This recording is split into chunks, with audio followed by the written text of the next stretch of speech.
Pada edisi ini, kami ingin mengingatkan kembali perjalanan harta amanah Nusantara dari sejak awal sampai dengan saat ini, dan bagaimana kami dan kalian semua bisa menikmati manfaat dari harta amanah Nusantara ini. Kami segarkan kembali ingatan kalian semua. Pada edisi 1, kalian sudah mengetahui bahwa sebagian kecil harta amanah Nusantara senilai 11.000 triliun rupiah di kantong kiri, yang sering disebutkan oleh beberapa pejabat itu memang ada, bukan mimpi.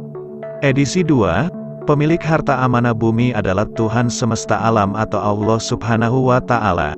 Sebagian besar pengelola harta amanah adalah para nabi dan terakhir adalah Raja Nusantara. Edisi 3, pengelola harta amanah Nusantara yang benar pasti memiliki pengetahuan yang luas mengenai sejarah harta amanah Nusantara ini.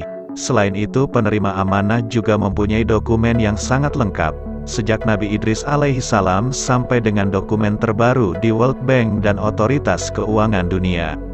Edisi 4, kami memberikan data dan fakta bahwa non-state actor sudah sejak tahun 1000 sudah merencanakan secara terstruktur dan rapi pengambil alihan harta amanah bumi, terutama yang dikelola oleh Raja Nusantara sebagai penerima amanahnya. Edisi 5, kami jelaskan kesulitan-kesulitan yang dihadapi untuk memanfaatkan dana amanah Nusantara untuk kemakmuran rakyat Nusantara. Non-state actor selalu berusaha menghalangi Nusantara untuk bangkit. Edisi 6, kami memberikan kebenaran informasi tentang banyaknya pihak-pihak yang tidak bertanggung jawab untuk mencari uang dengan tidak halal menggunakan dokumen-dokumen harta amanah Nusantara. Kami juga menjelaskan hak rakyat Nusantara untuk menerima manfaat dari harta amanah Nusantara, senilai 60 juta rupiah per bulan per kepala keluarga. Edisi 7, kami ungkap ritual-ritual non-state actor. Sejak ritual pertama tahun 1090 yang mengakibatkan perang salib sejak bulan 11 tahun 1095, dan ritual kedua tahun 2001 yang mengakibatkan terorisme diidentikan dengan Islam.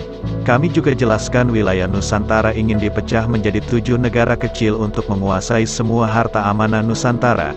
Dengan izin dari penerima amanah, kami berikan tambahan informasi status terakhir per bulan Oktober tahun 2020.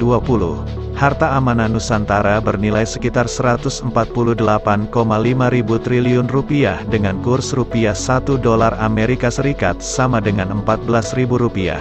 Menjawab keingintahuan masyarakat Nusantara dari mana manfaat 60 juta rupiah per kepala keluarga berasal. Kami juga menginformasikan bahwa sejarah dunia terutama sejarah Nusantara banyak yang sudah dirubah, disesuaikan dengan keinginan mereka dan banyak yang dihilangkan. Di edisi ke-8 dan edisi ke-9, kami memberikan cara-cara pemanfaatan dana amanah Nusantara yang benar, bukan hanya mimpi dan cara-cara yang merugikan orang lain. Di edisi 10 ini, kami akan memberikan contoh-contoh sejarah yang sudah beredar luas di masyarakat, dan sudah dirubah oleh non-state actor. Manusia berevolusi dari kera. Sejak sekolah di taman kanak-kanak kita sudah diajari teori Darwin yang menyesatkan ini.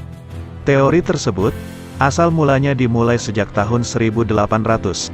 Charles Darwin, naturalis dan ahli geologi, lulusan University of Edinburgh Medical School, dan Christ's College, Cambridge, menerbitkan buku penelitiannya tahun 1859 berjudul On the Origin of Species. Bersama Alfred Russel Wallace mengatakan bahwa manusia adalah hasil evolusi dari kera. Eugene Du Bois, ahli anatomi Belanda, tahun 1891 menemukan fosil tengkorak, tulang paha atas dan 3 gigi di Trinil, Jawa Timur. Sampai saat ini belum ditemukan bukti kuat bahwa ketiga fosil tersebut berasal dari spesies yang sama. Susunan evolusi kera menjadi manusia menurut mereka. Gustav Heinrich Ralph von Koenigswald, ahli paleontologi Berlin, Jerman, tahun 1936 menemukan fosil yang lebih lengkap di Sangiran, Jawa Tengah. Sampai saat ini juga belum ada bukti kuat bahwa fosil tersebut adalah manusia kera. Donald Carl Johansen, ahli paleoantropologi Chicago, Amerika, tahun 1974, menemukan fosil Australopithecus afarensis di Hadar, Ethiopia. Diberi nama Lucy, dengan tinggi 100 cm, diperkirakan hidup 3,2 juta tahun lalu. Para ahli tersebut mendukung teori evolusi manusia dari binatang, yang digagas oleh Charles Darwin, Ini dikarenakan doktrin pendidikan sekuler yang sudah dimulai oleh non-state actor, melalui Francesco Petrarch sejak 1330 Masehi. Keberadaan manusia dianggap tidak ada hubungannya dengan penciptaan Tuhan. Atas lobi-lobi non-state actor, pendidikan sekuler kemudian mulai menjadi doktrin global, sejak Raja James keempat dari Skotlandia meresmikan Undang-Undang Pendidikan Sekuler tahun 1496. Tahun 1992, doktrin non-state actor ini dibantah sekelompok tim ilmuwan internasional yang dipimpin oleh Tim White dari University of California, Berkeley, Amerika Serikat. Tim ilmuwan ini mulai meneliti fosil yang ditemukan di wilayah Afar, Ethiopia, Afrika. Laporan penelitian termasuk 11 berkas penelitian dipublikasikan pada tahun 2009. Fosil yang diteliti dinamakan Ardipithecus ramidus. Fosil ini lebih tua dibandingkan fosil Lucy yang ditemukan Johansen tahun 1974, dan fosil Ardi ditemukan 72 km dari tempat fosil Lucy ditemukan. Fosil ini diperkirakan berusia 3,8 juta tahun, lebih tua dibanding fosil Lucy.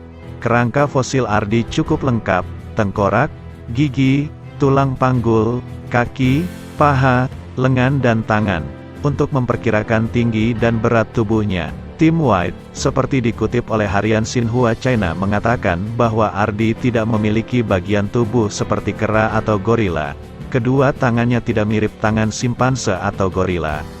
Hampir semua ilmuwan di seluruh dunia setuju bahwa temuan fosil Ardi ini menunjukkan bahwa jalur evolusi manusia dan jalur evolusi kera berbeda, dan kita tidak bisa lagi menganggap bahwa kera sebagai wali bagi nenek moyang terakhir manusia.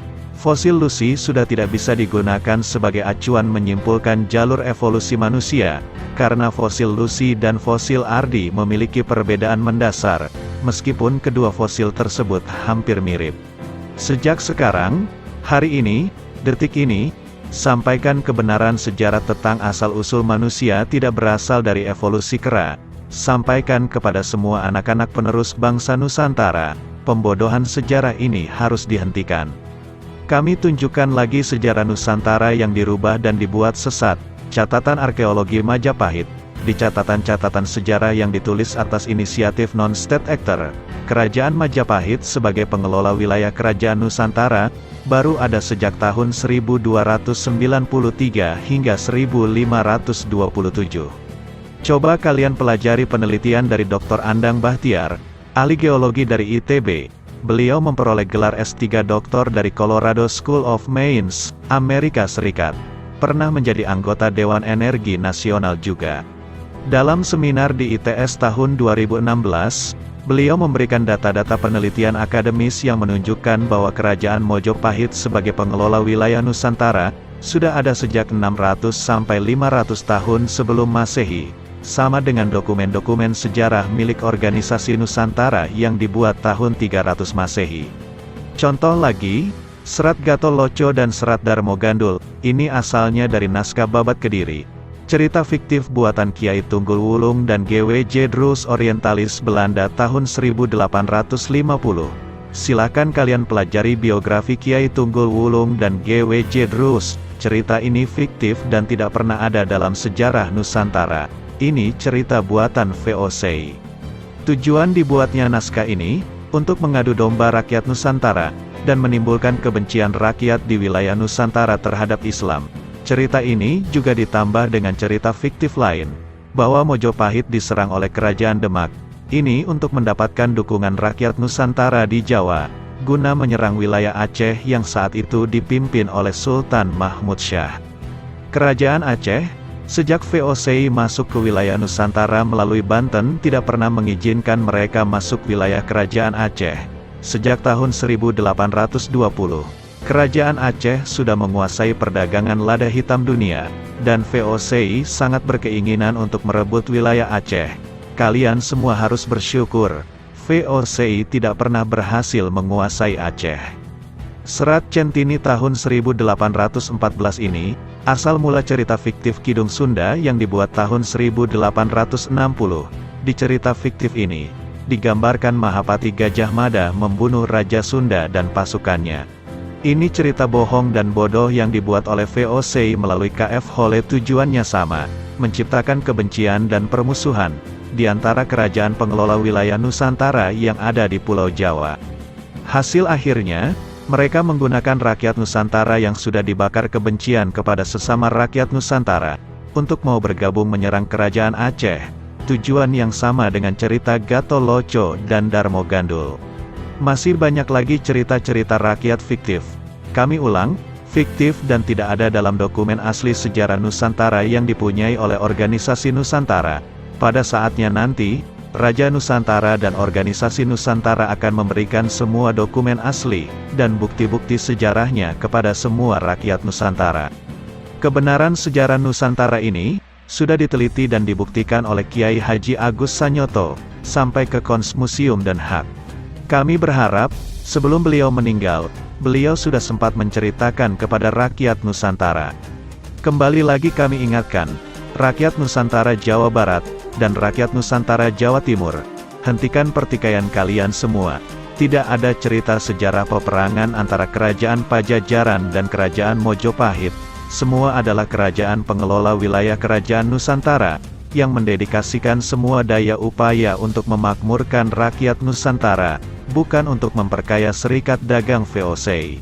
Itulah alasan-alasan kenapa VOC membuat cerita-cerita fiktif bin khayalan alias palsu ini.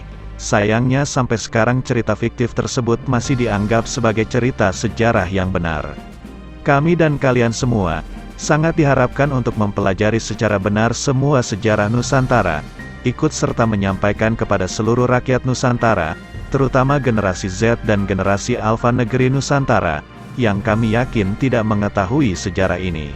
Kami menyadari bahwa kebenaran tidak akan menyenangkan semua pihak, tetapi menyampaikan kebenaran adalah tugas kami dan harus dijunjung tinggi.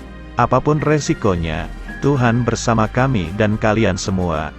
Dengan pemahaman sejarah Nusantara yang benar, kami dan kalian semua ikut berperan aktif dalam kebangkitan Nusantara, untuk memakmurkan rakyat Nusantara dan memimpin dunia.